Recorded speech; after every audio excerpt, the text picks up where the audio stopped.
Buckingham Palace. Princess Diana met a young cavalry officer at a party. His name was James Hewitt.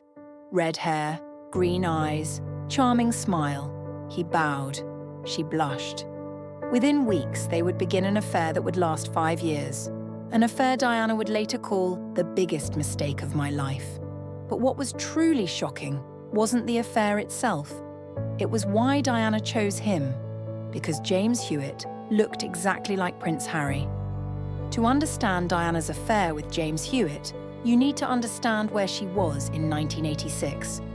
Charles had returned to Camilla, openly, brazenly.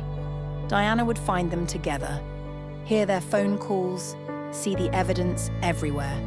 She was 25 years old, mother of 2, Princess of Wales, and completely alone in her marriage. Charles had chosen Camilla, so Diana decided to choose someone too. James Hewitt was 28, a captain in the Lifeguards. He was everything Charles wasn't. Attentive, passionate, present. He looked at Diana like she was the only woman in the world. And Diana, starving for affection, fell hard. But here's what nobody knew at the time. Diana orchestrated the entire relationship. She pursued him. She made the first move. This wasn't accidental, this was revenge. The affair began with riding lessons. Diana had always been afraid of horses. She'd had a bad fall as a child, but she told friends she wanted to overcome her fear. She hired James Hewitt as her instructor. They would meet at Windsor, private lessons. Just the two of them. Diana in riding clothes. Hewitt teaching her to trust the horse, to trust him. The chemistry was immediate, electric, dangerous. The first kiss happened in the stables. Diana had just finished a lesson. She was breathless, exhilarated.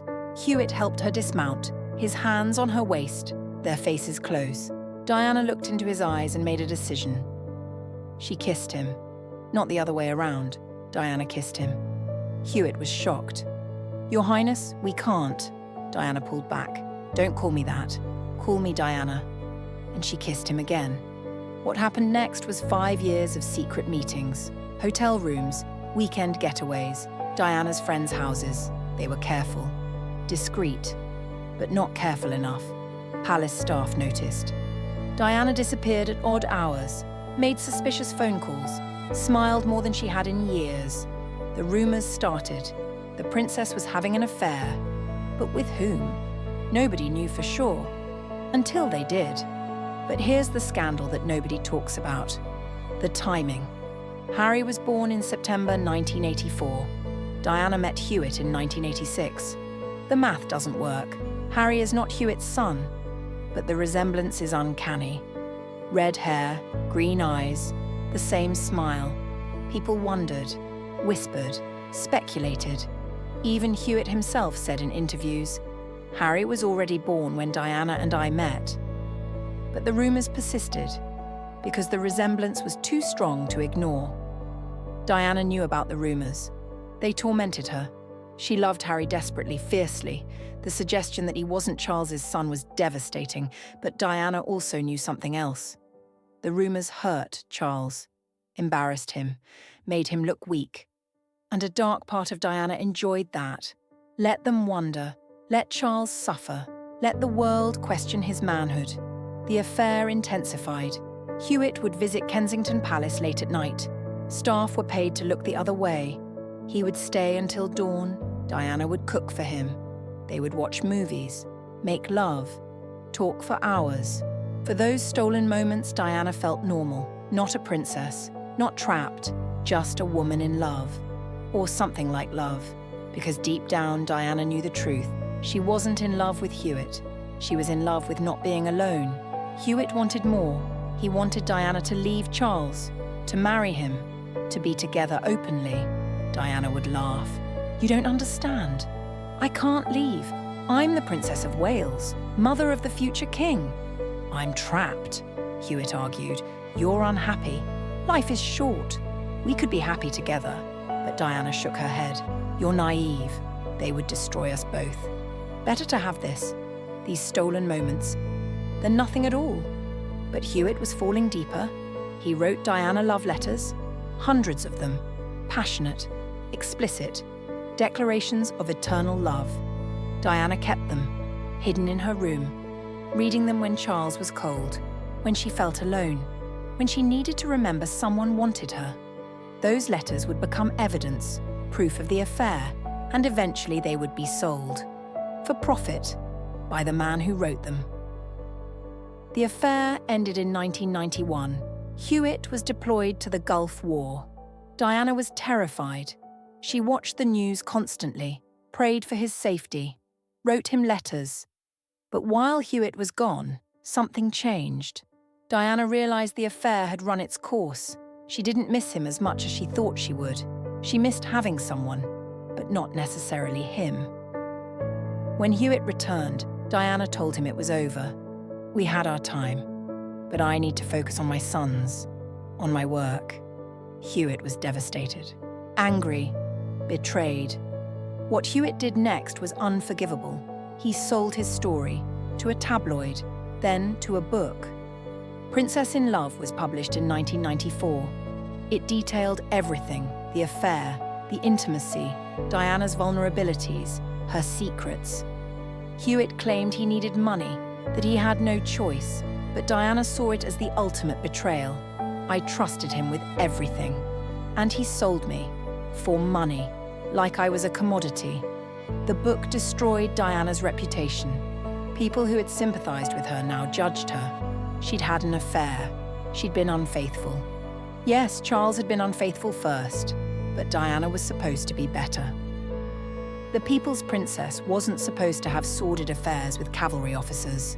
Diana felt the public turn against her, felt the shame, the humiliation, all because she had wanted to feel loved. But here's what nobody understood. Diana's affair with Hewitt wasn't about love. It was about survival, about finding a reason to keep going when her marriage was destroying her, about feeling wanted when her husband made her feel worthless. Was it right? Number. Was it understandable? Absolutely. Diana was drowning, and Hewitt was a lifeboat, even if it was a leaky one. Hewitt's betrayal changed Diana. She became more guarded, more suspicious. She had trusted him completely, shared her deepest secrets. And he had sold her. For what? £100,000? Less than that. Diana learned a terrible lesson. Everyone had a price. Everyone could be bought.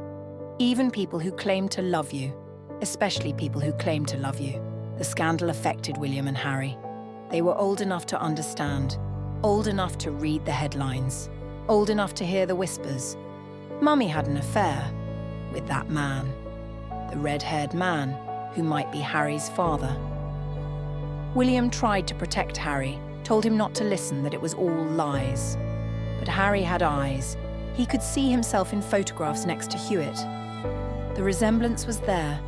Diana sat her sons down, told them the truth. Yes, she had been friends with James Hewitt. Yes, it had been more than friendship. But no, he was not Harry's father. Harry, you are Charles's son. Don't ever doubt that. William was angry. How could you, Mum? How could you do this to us? Diana had no good answer. I was lonely. I was hurting. I made a mistake. It's the same explanation millions of people give. It wasn't enough, but it was true. Years after Diana's death, Hewitt continued to profit from the affair. He tried to sell Diana's letters, her personal belongings, anything connected to her. Each time, public outrage stopped him. But Hewitt kept trying, kept exploiting his connection to Diana, kept proving that Diana's trust in him had been the mistake she always said it was.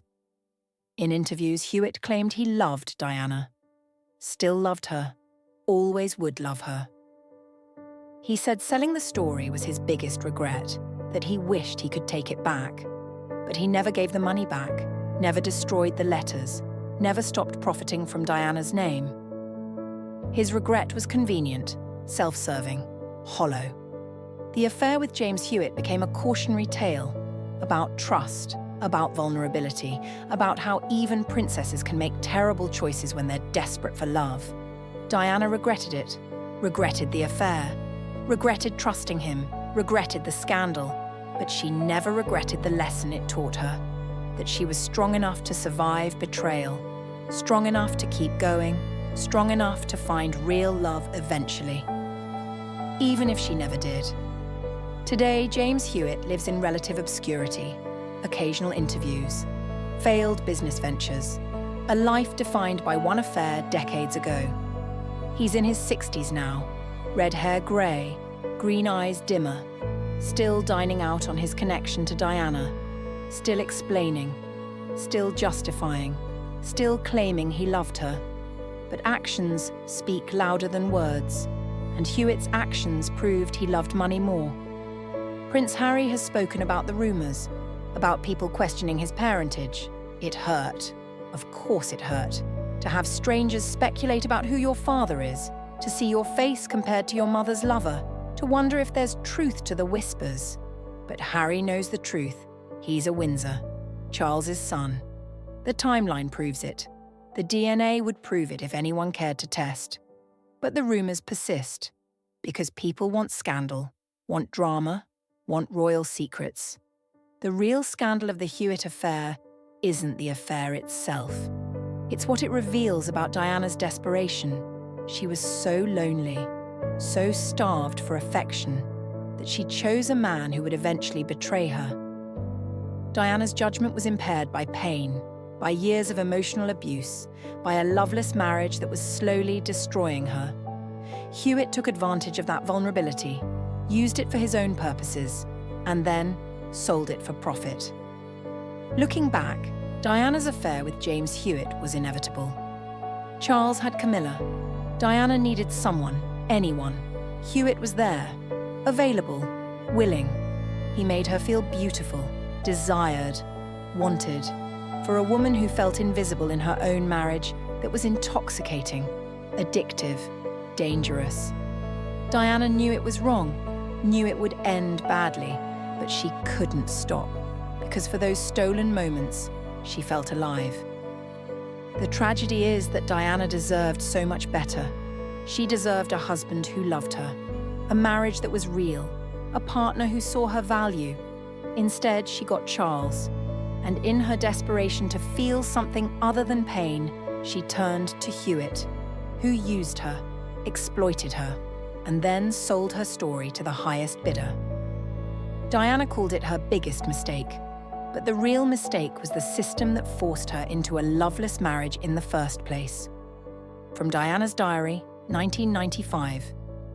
People judge me for the affair with James. They call me a hypocrite, a cheater. But they don't understand what it's like to be so lonely you'll take affection from anyone who offers it. Charles had Camilla for years before I ever touched James, but I'm the one who gets crucified, because I'm supposed to be perfect. The wronged wife who suffers in silence.